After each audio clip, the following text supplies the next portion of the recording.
Assalamualaikum warahmatullahi wabarakatuh.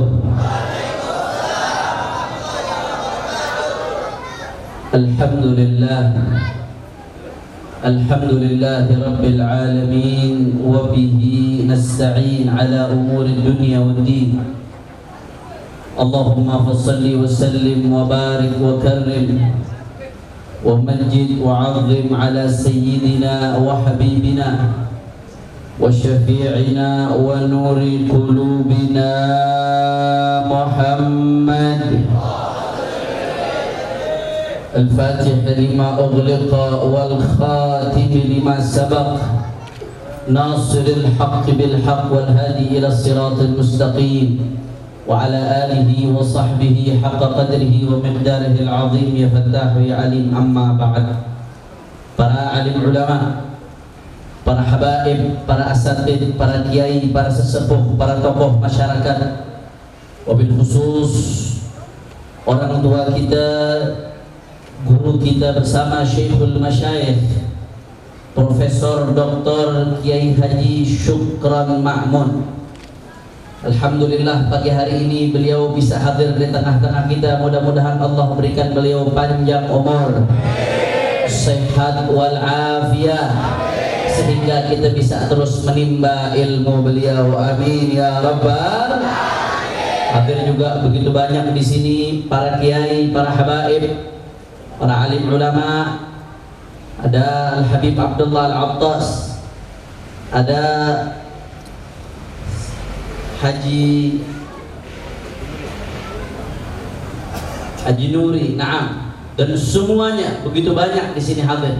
Guru-guru kita, kiai-kiai kita tidak dapat saya sebutkan satu persatu tanpa mengurangi rasa hormat saya kepada beliau semua, dan segenap pengurus PUHAP yang mudah-mudahan selalu diberkahi oleh Allah. Kita doakan mudah-mudahan guru-guru kita, habaib-habaib kita, ulama-ulama kita, kiai-kiai kita, Allah panjangkan nomornya, Allah sehatkan badannya, Allah menangkan perjuangannya. Amin ya rabbal. Dan salam penghormatan yang paling istimewa saya hadiahkan kepada hadirin hadirat, muslimin muslimat, mukminin mukminat yang hadir pada pagi hari ini. Semua angkat tangannya, kita minta sama Allah, mudah-mudahan tidaklah kita keluar dari tempat ini kecuali semua dosa kita diampuni oleh Allah. Yang sakit Allah angkat penyakitnya, Allah sehatkan badannya. Semua yang hadir dilapangkan rezekinya, diberkahi kehidupannya, dikabul hajat-hajatnya. Amin ya rabbal. Ahibba'il kiram, alhamdulillah pada pagi hari ini kita sama-sama berkumpul dalam rangka merayakan Gema Muharram sekaligus Tabligh Akbar Forum Ulama dan Habaib Jakarta Timur dalam rangka raih ukhuwah, jalin kebersamaan menuju Indonesia yang bermartabat. Amin ya rabbal. Saudara, tidak panjang lebar saya teringat apa yang dikutip oleh Al-Allamah Syahidul Mihrab Fadilatul Syekh Muhammad Sa'id Ramadan Al-Buti di dalam kitabnya Fiqhus Sirah An-Nabawiyah, ketika beliau bercerita tentang fase hijrahnya baginda Nabi besar Muhammad sallallahu alaihi wasallam. Begitu Rasulullah sampai ke Madinah, pada saat itu pula berdiri Daulah Islamiyah, negara Islam yang baru. Saudara, Syekh Muhammad Sa'id Ramadan Al-Buti menyebutkan bahwasanya saat mendirikan Daulah Islamiyah, Rasulullah meletakkan thalatha usus. Ada 3 pondasi, ada 3 dasar yang diletakkan oleh Nabi pada saat mendirikan negara Islam. Ada berapa? Ada 3. Yang pertama, binaul masjid. Begitu Nabi sampai ke Madinah, saudara, nggak pakai lama, nggak pakai nunggu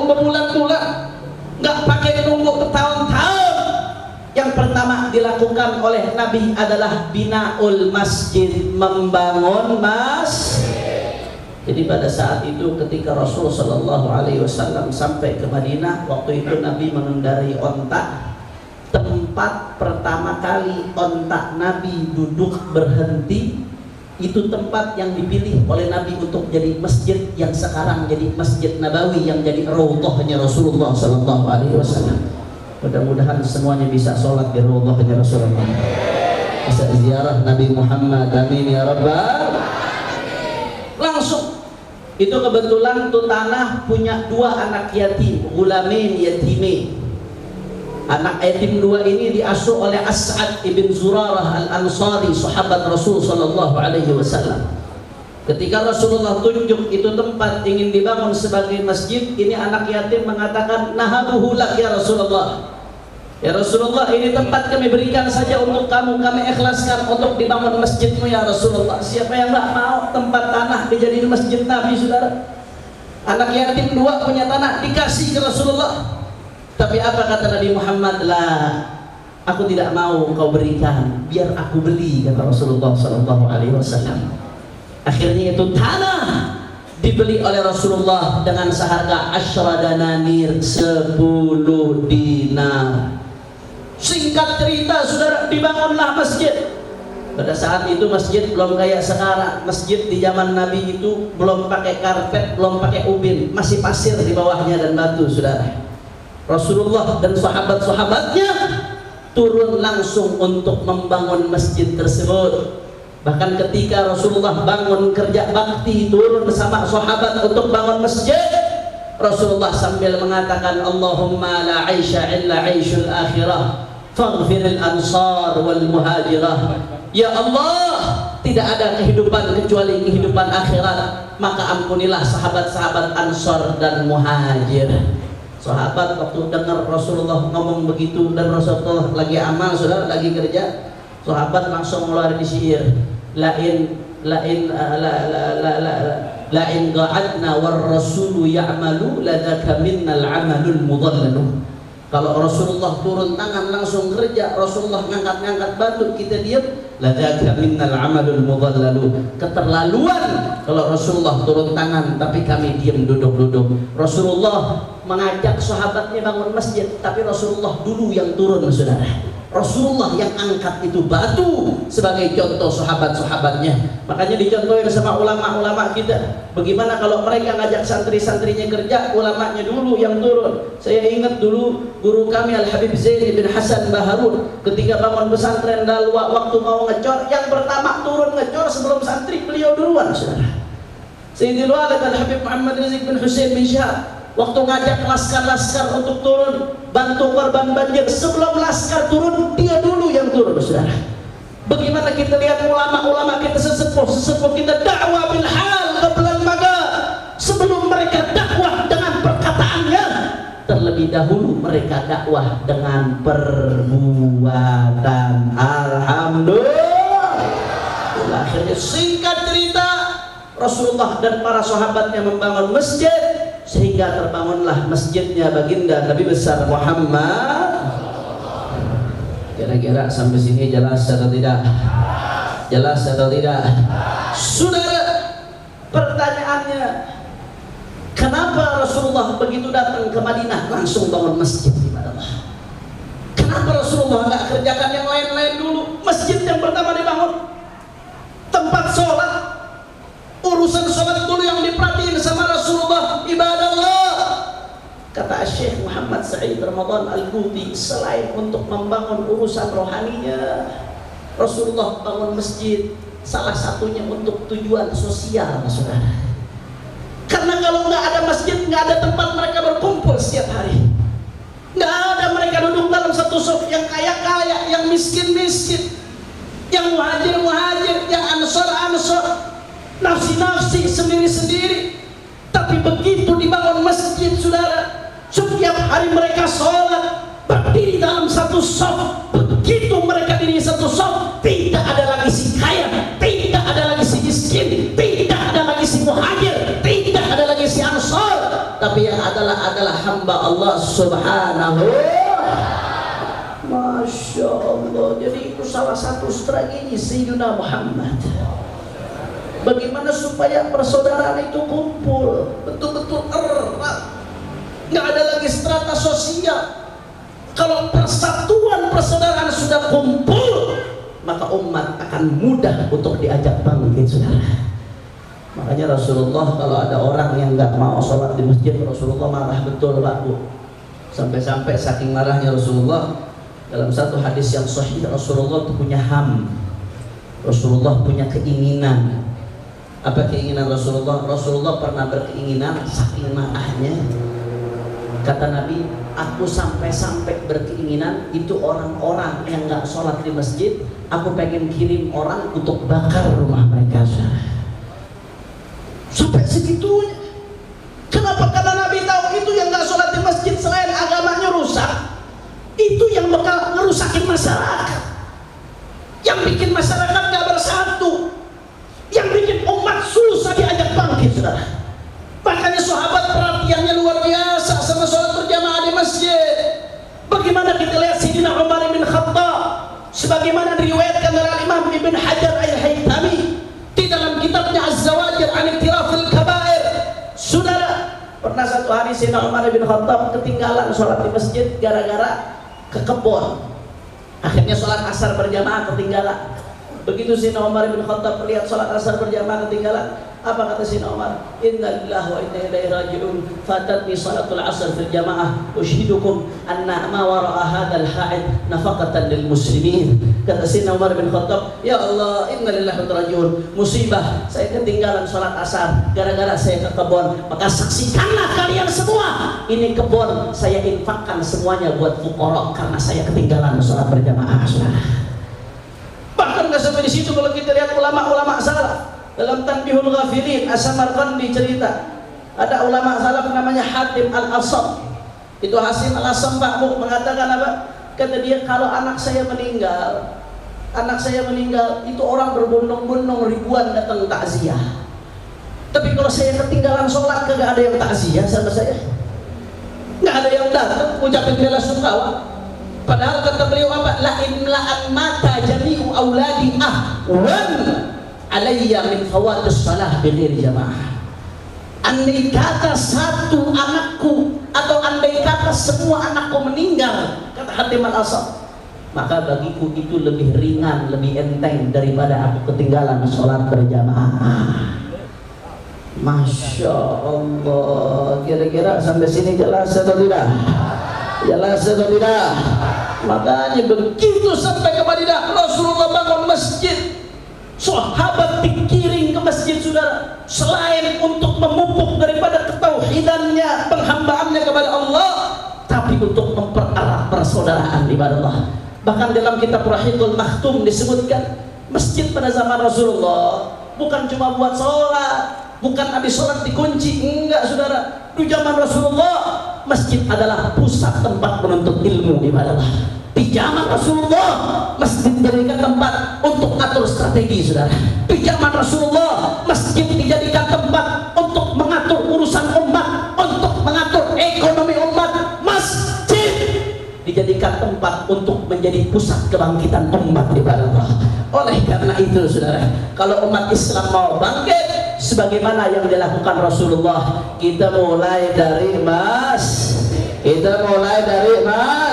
Makanya saya mau tanya umat Islam, jawab yang kompak setelah ini, siap ramaikan masjid-masjid kita, siap penuhi masjid-masjid kita, siap hidupkan masjid-masjid kita.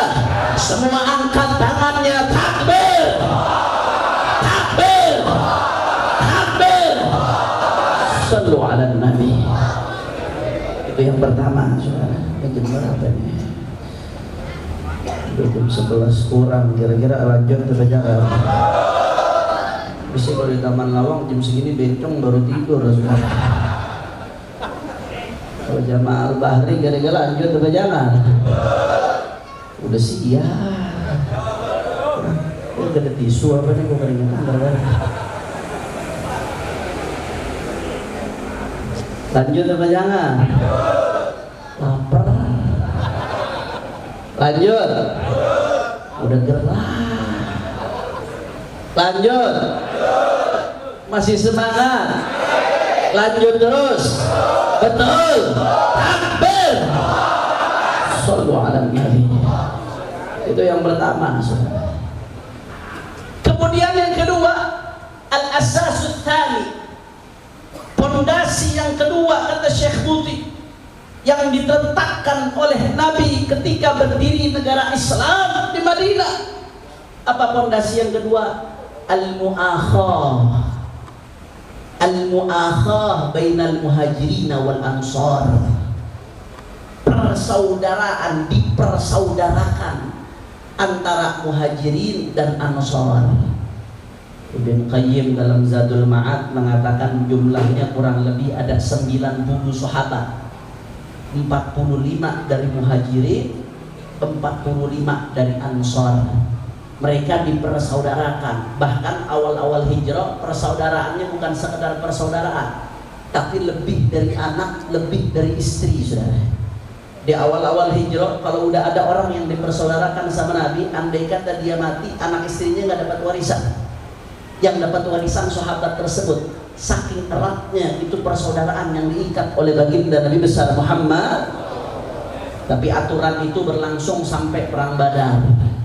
Setelah perang Badar, persaudaraan di antara umat Islam semakin kuat, persaudaraannya tetap, tapi mewarisi satu sama lain udah dicabut aturannya, diganti warisan seperti biasa lagi untuk keluarga. Luar biasa dipersaudarakan. Bahkan ada sebagian sahabat, dia punya harta berapa dia panggil saudaranya. Ini saya punya harta sekian, kita bagi dua. Saya punya istri 4. Kalau kamu mau, kamu lihat pilih 2 yang paling kamu suka. Saya ceraikan setelah iddahnya selesai, silahkan kamu nikahkan, saudara. Luar biasa persaudaraan yang dibangun oleh Nabi ibadallah. Kenapa Nabi bangun demikian?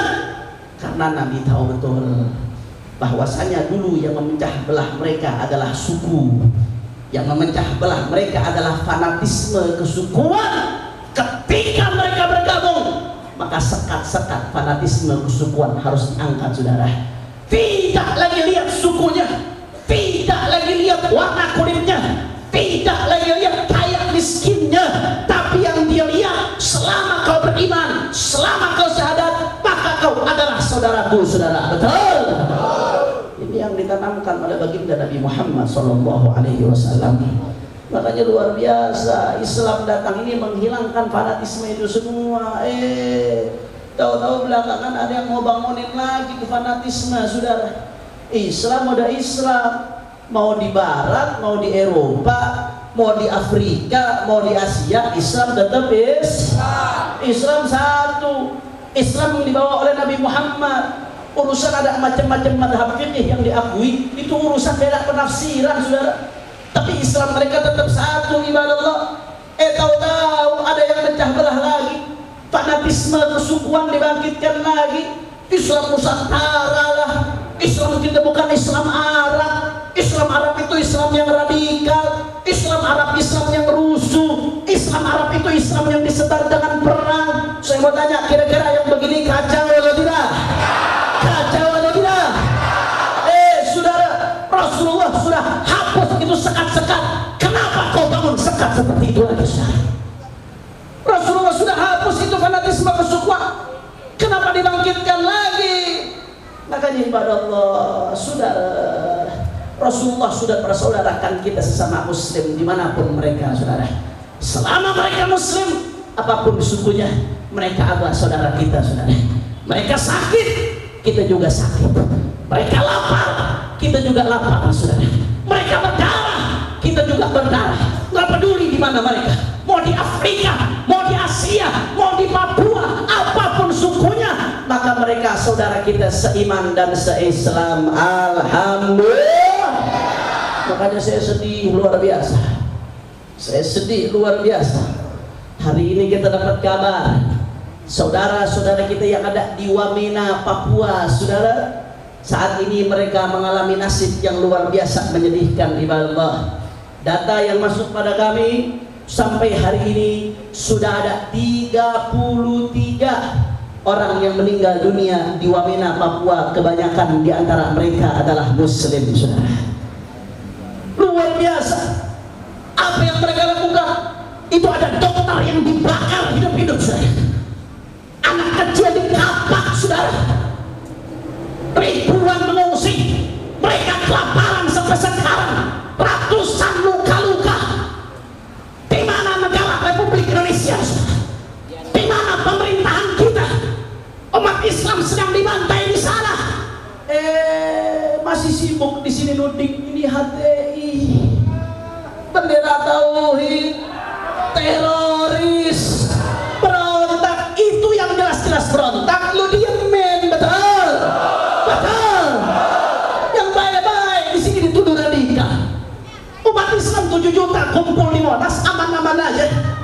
10 juta kumpul di Jakarta aman-aman, rumput kagak diinjak, betul. Tapi masih begitu diturun-turun terus. Makanya ibadah Allah, ini saja heran. Wamena sudah sedemikian parah, yang mati sudah sedemikian banyak. Tapi di mana posisi negara, ibadah Allah?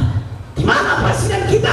Makanya saya ingatkan, udah sesuai dengan amanat TAP MPR nomor 6 tahun 2001. Kalau pemimpin negara sudah tidak bisa lagi melindungi rakyatnya, sudah tidak bisa lagi melindungi bangsanya, sudah tidak bisa lagi melindungi daripada masyarakatnya, maka lebih baik mundur secara terhormat.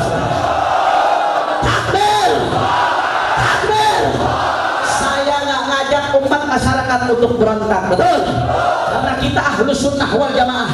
Di dalam ahlus sunnah wal jamaah, walam yajuz fi ghairi mahdhil kufri khurujuna ala waliyil amri. Tidak boleh kita melakukan pemberontakan, apalagi sampai angkat senjata. Tidak boleh untuk menggulingkan pemerintahan yang sah kita melakukan kekerasan, saudara. Haram berontak dalam ahlus sunnah wal jamaah. Tapi kami rakyat Indonesia sesuai amanat TAP MPR, sesuai amanat undang-undang dasar, kami minta kalau Anda tidak bisa lagi mimpin, lebih baik Anda yang mundur daripada Indonesia yang hancur.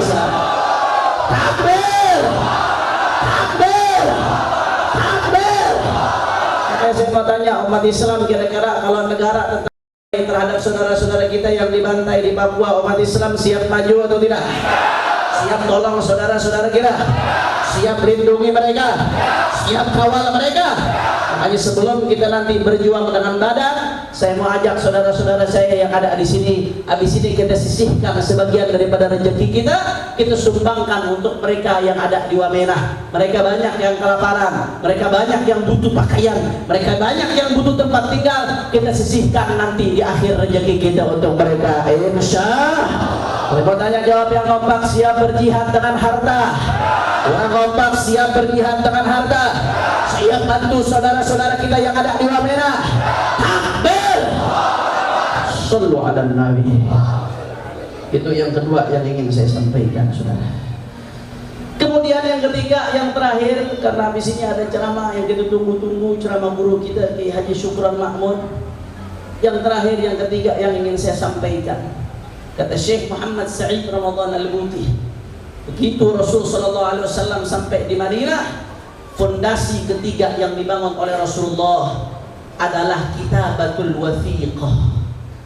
Rasulullah menulis apa yang dinamakan dengan Piagam Madinah. Piagam Madinah tersebut diriwayatkan oleh banyak ulama.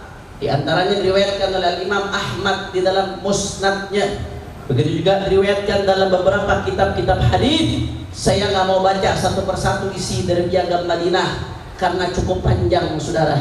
Akan tetapi ada beberapa poin yang ingin saya bacakan. Coba sini kitabnya. Saya nggak hafal soalnya. Mohon izin, Yai, duduk sini.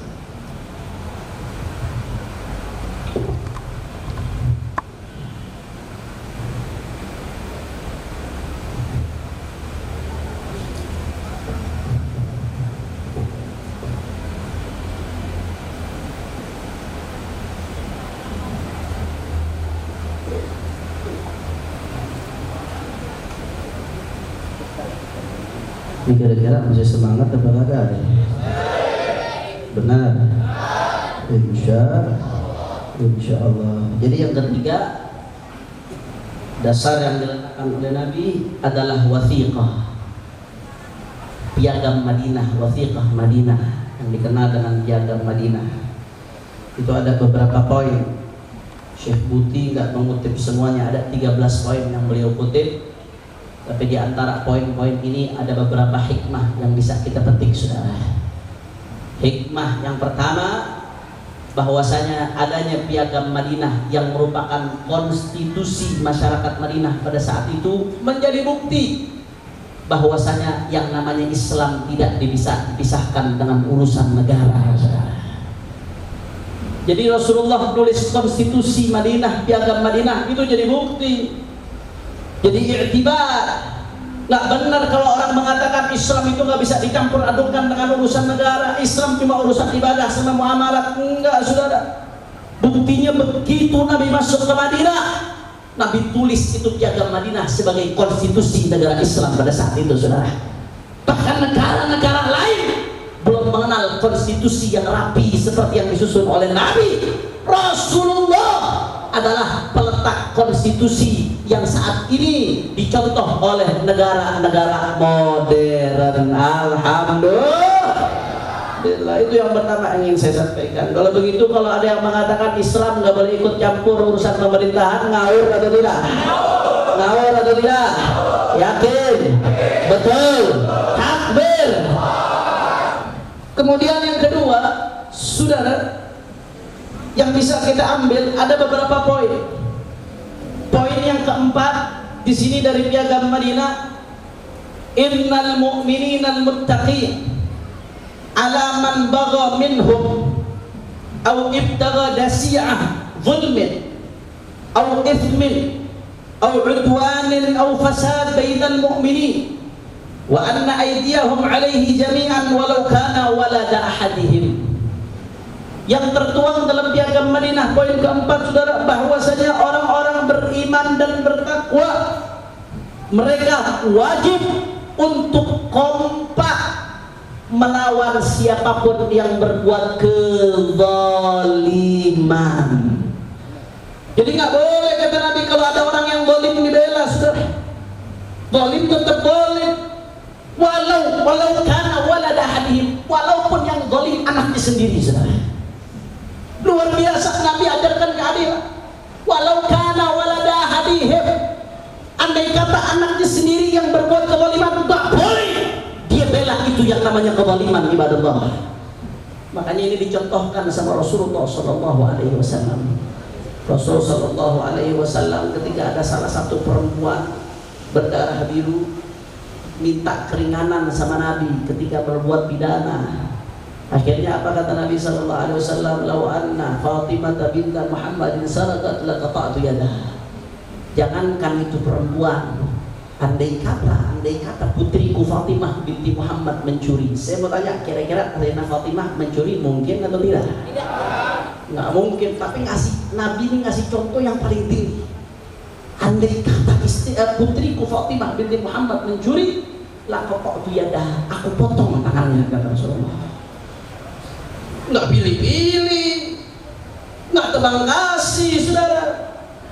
Kenapa demikian? Karena Nabi sadar betul yang namanya kezaliman itu sebab kehancuran, yang namanya kezaliman itu sebab huru hara, saudara. Yang namanya kezaliman sebab hilangnya stabilitas publik. Makanya kita nggak heran kenapa sekarang keributan di mana-mana. Rakyat udah nggak percaya dengan pemerintahannya, saudara. Bahkan nggak sampai di situ. Kemarin terjadi demonstrasi di mana-mana, udah nggak ada kepercayaan. Kenapa? Karena banyak terjadi kezaliman, saudara. Giliran ada anak mata sipit nginap presiden, nunjuk-nunjuk, ngancam pengen bunuh, aman sampai sekarang proses ini nggak ketahuan, saudara. Betul? Giliran ada santri ngupload postingan dianggap menghina, cepat ditangkapnya. Giliran penista agama Ade Armando, itu yang namanya Abu Janda, saudara. Tahu Abu Janda? Abu Janda Al-Tonoli itu.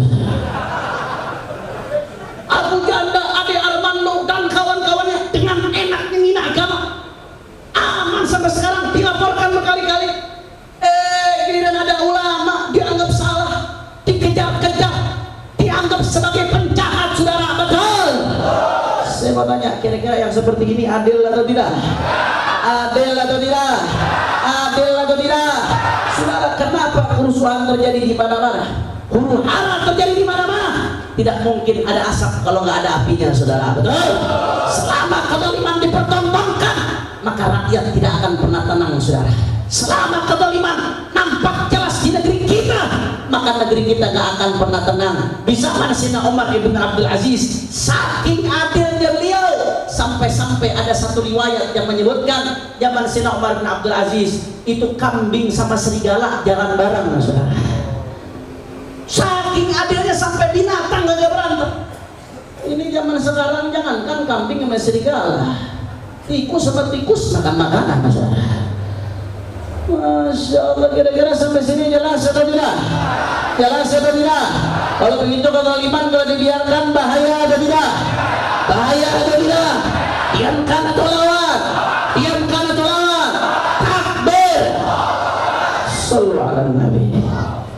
Itu yang pertama. Kemudian ada satu poin lagi yang ingin saya bacakan karena waktunya sudah sangat sempit. Nanti juga kita mau takziah istri dari guru mulia kita Kiai Haji Maulana Kamal Yusuf meninggal dunia. Mudah-mudahan Allah tempatkan beliau di surganya dan dijadikan kuburnya raudhah min riyadhil jannah. Amin ya rabbal alamin. Kemudian saudara, yang tidak kalah pentingnya ada satu poin lagi. Di sini dikatakan kullu ma kana baina ahli hadhihi as-sahifah min hadathin aw ishtijar yukhafu fasaduhu fa inna maraddahu ila Allah azza wa jalla wa ila Muhammadin Rasulullah sallallahu alaihi wasallam.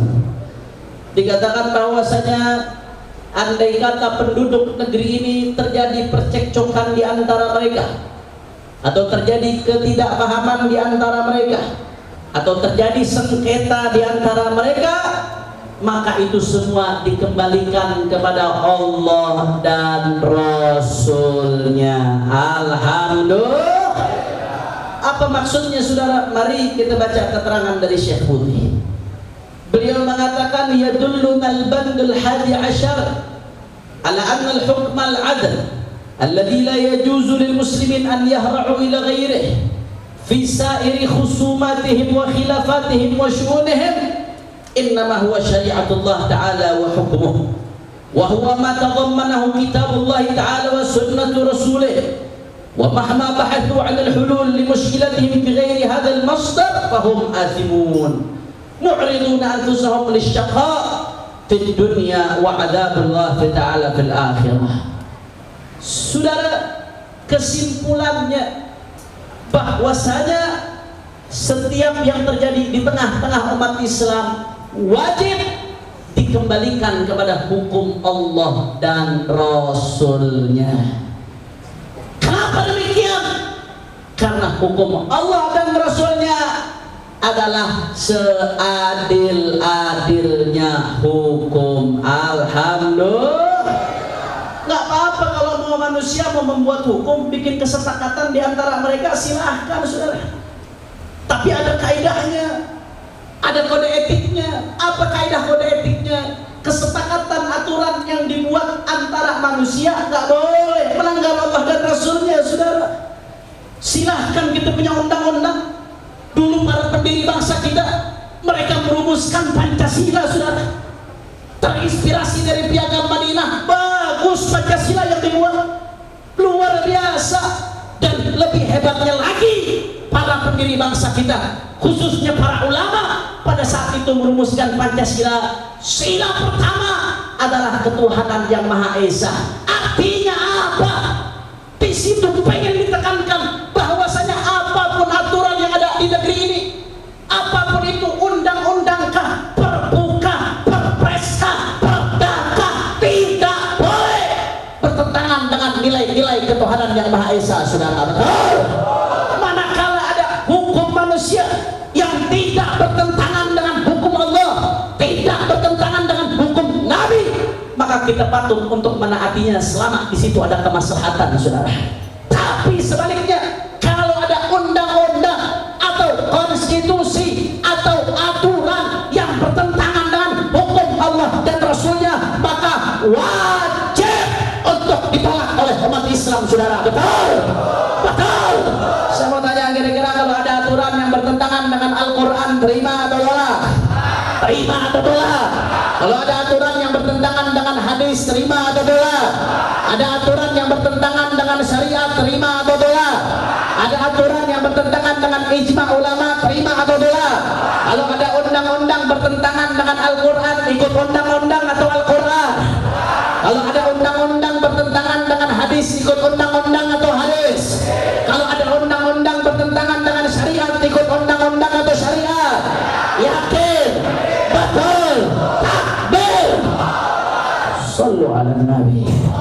Saya nggak melarang adanya undang-undang buatan manusia, silahkan. Nggak apa-apa manusia bikin undang-undang, bikin kesepakatan. Wathiqah yang ada ini menjadi bukti bahwasanya manusia boleh bikin kesepakatan di antara mereka, saudara. Tapi tidak boleh ada undang-undang kesepakatan di antara manusia yang bertentangan dengan hukum Allah, karena Allah yang maha tahu mana yang lebih baik buat manusia, saudara. Alhamdulillah. Makanya kadang-kadang sekarang saya kadang-kadang suka bingung, belakangan ini makin banyak undang-undang yang ngaco-ngacoan, saudara. Kemarin demo besar-besaran, ada beberapa RUU yang diprotes. Ada RUU KUHP, ada RUU PKS, penghapusan kekerasan seksual, dan ada berbagai RUU lainnya. Salah satunya yang ingin saya soroti RUU KUHP. RUU KUHP ini ada pasal-pasal yang bagus. Contohnya seperti ada pasal pelarangan zina. Di RUU KUHP ini ada aturan kalau ada orang melakukan hubungan suami istri di luar pernikahan, maka itu bisa dipidana. Saya mau tanya, kira-kira yang begitu bagus atau tidak? Bagus atau tidak? Kira-kira yang begini terima atau tidak? Terima atau tidak? Alhamdulillah. Tapi ada juga pasal-pasal yang ngaco, saudara. Contohnya, saya kasih contoh. Ada pasal yang menyebutkan bahwasanya kalau suami memaksa kepada istri untuk berhubungan suami istri, kemudian istrinya kagak mau, dipaksa, suami udah kebelet, saudara, maka si istri bisa melaporkan suami dengan tuduhan pemerkosaan, bahkan disebutkan bisa dipidana 12 tahun, saudara. Jadi begitu di pengadilan ketok palu, masuk penjara 12 tahun, masuk ke penjara. Ditanya sama napi-napi yang lain, dinanya, lu di penjara gara-gara apa? Oh, gua di penjara gara-gara ngerampok. Keren. Lu di penjara gara-gara apa? Oh, gua di penjara gara-gara jadi bandar narkoba. Wah. Lu di penjara gara-gara apa? Oh, gua di penjara ngebunuh orang. Wah. Lah abang baru masuk di penjara gara-gara apa? Saya di penjara gara-gara merkosa. Merkosa siapa? Merkosa diri sendiri. Umpil kebol. Kira-kira kacau apa kagak? Kacau apa kagak? Gara-gara suami dianggap merkosa istri, akhirnya suaminya dipenjara kena pidana. Gara-gara suaminya dipenjara, anaknya banyak masih kecil-kecil, istrinya mesti kerja lembur, saudara. Begitu tuh ini kerja lembur, pulang di atas jam 12 malam, kena pidana, ditangkap, masuk penjara lagi, saudara. Akhirnya anaknya masih kecil-kecil di rumah, bapak ibunya di penjara, tuh anak terlantar, jadi gembel, kena pidana, masuk penjara lagi tuh anak, saudara. Begitu anak masuk penjara lagi, ayamnya banyak di rumah, ada 10 biji, saudara. Tuh ayam kagak ada yang ngasih makan, dia mampir ke rumah tetangga, makan di rumah tetangga, satu ayam dendang 10 juta, tetangga dapat 100 juta, saudara. Saya mau tanya, kira-kira yang begini kacau apa kagak? Orang kompak kacau atau tidak? Kacau atau tidak? Saya mau tanya, undang-undang yang kacau seperti ini terima atau tolak? Terima atau tolak? Terima atau tolak? Makanya kaidahnya gampang, kita sebagai warga negara yang baik, kalau ada undang-undang yang sesuai dengan syariat Nabi, sesuai dengan agama, sesuai dengan Islam, tidak bertentangan dengan syariat, selama di situ ada maslahah, maka di situ wajib untuk kita terima, saudara. Kadang-kadang orang-orang liberal ngomong maslahah, tapi nggak ngerti, saudara. Maslahah itu dalam kacamata Islam ada 3. Ada maslahah mu'tabarah, ada maslahah mulghah, ada maslahah mursalah. Maslahah mu'tabarah itu maslahah yang sudah mansus, yang memang sudah ditetapkan oleh syariat. Contohnya apa?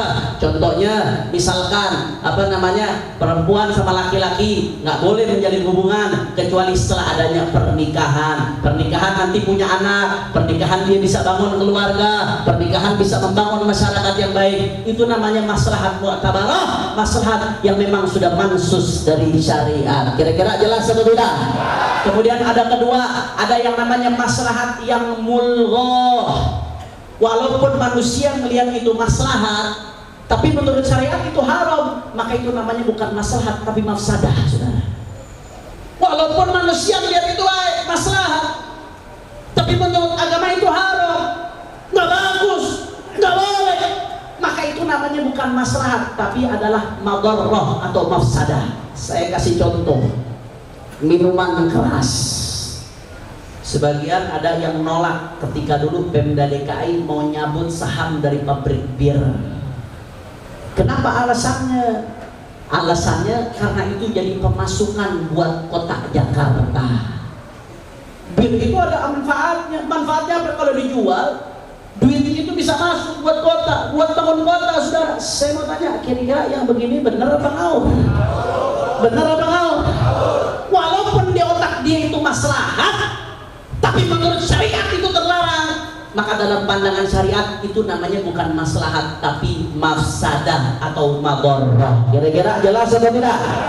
Jadi maslahat yang pertama ada maslahah mu'tabarah, ada maslahah mulghah, maslahat yang enggak diakuin oleh syariat, dan yang ketiga ada namanya maslahat mursalah. Apa itu maslahat mursalah? Maslahat mursalah itu enggak ada perintah dari syariat, tapi nggak ada larangan, saudara. Maka di sini majalun ijtihad, itu adalah tempatnya berijtihad. Kalau memang itu punya dampak baik, kalau itu punya dampak positif, lalu pemerintah mewajibkan untuk masyarakatnya, maka itu wajib bagi kita untuk menaatinya. Alhamdulillah. Sekali lagi saya bertanya umat Islam, kalau begitu, kalau aturan nggak sesuai dengan syariat, terima atau tolak? Orang kompak, terima atau tolak? Kalau aturan bertentangan dengan syariat, terima atau tolak? Kalau aturan bertentangan dengan Al-Quran, terima atau tolak? Aturan bertentangan dengan hadis, terima atau tolak? Aturan bertentangan dengan Islam, terima atau tolak? Siap patuh kepada aturan, siap patuh kepada Al-Quran, siap patuh kepada hadis, siap patuh kepada undang-undang yang sesuai dengan syariat, siap patuh kepada undang-undang yang tidak bertentangan dengan syariat. Semua angkat tangannya, takbir, takbir, sallu ala nabi. Ini saja yang saya sampaikan, saudara. Terakhir sebelum saya tutup, saya mau ajak semuanya sama-sama kita baca sholawat badar dengan niat mudah-mudahan umat Islam diberikan kemenangan oleh Allah. Umat Islam diberikan kemenangan oleh Allah, dan siapapun yang ingin punya niat buruk terhadap Islam dan kepada NKRI, mudah-mudahan dihancurkan oleh Allah. Dan mudah-mudahan ulama-ulama kita dijaga oleh Allah. Kiai Syukran Mahmun, Allah jaga beliau. Guru-guru kita, sesepuh kita, Allah jaga mereka semua. Imam besar Habib Muhammad Rizik Syihab, mudah-mudahan beliau bisa pulang ke Indonesia dalam keadaan selamat, dalam keadaan dimenangkan oleh Allah. Amin ya rabbal. Ayo sama-sama semua yang kompak, sama-sama kita baca sholawat badar. Salatullah salam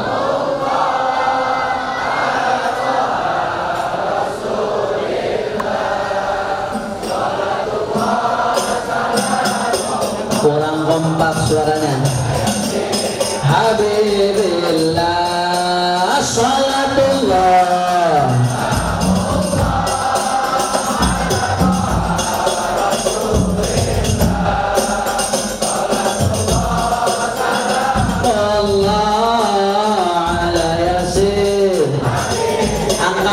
minta sama Allah, tawassalna ya Rabb bi karamati Rasulillah, tawassalna bi bismillah wa bil hadi Allah Allah kulli mujahidin lillah Allah salatullah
bersatu, siap rapatkan barisan, siap bela Allah, siap bela Nabi, siap bela Islam, siap bela NKRI, siap bela Indonesia.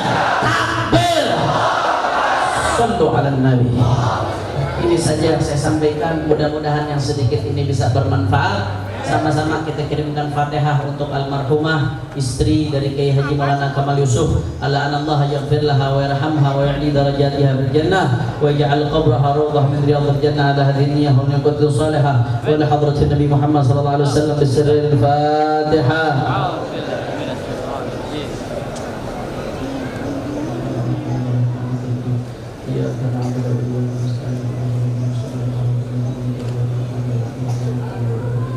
Ini saja yang saya sampaikan, mudah-mudahan bermanfaat. Wassalamualaikum warahmatullahi wabarakatuh.